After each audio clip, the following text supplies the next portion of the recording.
art is a physical way to engage with my internal realities and the way that I process the world around me. I remember you wanting to do the phases of kind of the emotion and also have that somewhat be tied to the experiences, maybe not just of the first three. I was actually asked this question recently about, how do I balance everything? Kind of engaging with the emotion and kind of trying to channel that. The way that I do it is that I major in activism. So my major is in studio art and African American diaspora studies, and so I take classes in the intersection, right? So I'm taking African art right now with Dr. Powell, and I'm in an independent study called African diaspora sculpture. In that way, I'm able to receive critical education. So I'm taking Caribbean studies class, learning about like anti-colonialism strategies from the Caribbean. So I learn about activism on a daily basis, and then I activate in the activism. Activating either your own talents and gifts, or it's activating the energies and talents of the people around you, right, in kind of more collaborative kind of art settings. But I think to engage in art is to move you into this space of having to draw from the people around you to kind of do some kind of truth telling. I think any kind of artistic project or endeavor is trying to tell some kind of truth from some perspective, and I think that's also what activism is. It's knowing a truth and trying to act in accord with that truth. The work that we do was inspired by the context in which we live and learn. And for me, being from Charlotte, North Carolina, it's not just something that I've recently come into.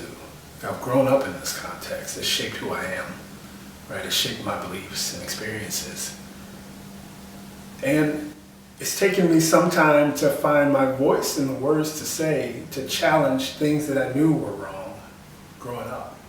The solution is what Center for the Study of the American South is experimenting with, and I think others, a lot of departments, other schools are looking at this department and then looking at this project to see not only can they do the same, but what does this trajectory mean for Black art and for art publicly displayed. For some reason, people engage with art critically in a way that they might not just having a conversation with you. Maybe it provides a certain distance. They don't actually have to make themselves vulnerable. They can engage with art passively, yet still intellectualize the process of thinking through the problems and potential hypothetical solutions to problems.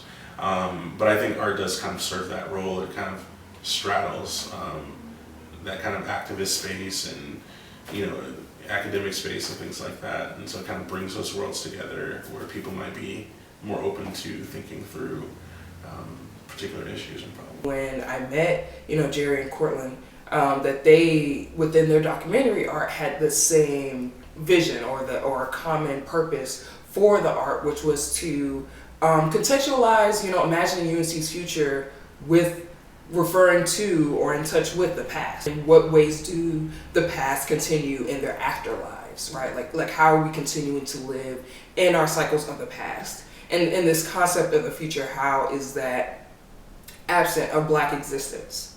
I find that there is a very self-sustaining cycle in the work where art is, naturally a relief and naturally a way for me to process. It can be used to process trauma, but it can also be used to process happiness and to process a variety of other, emotions on the human spectrum. And so it's almost like medicinal or necessary for me to engage in art so that I can, engage in activism fully as well.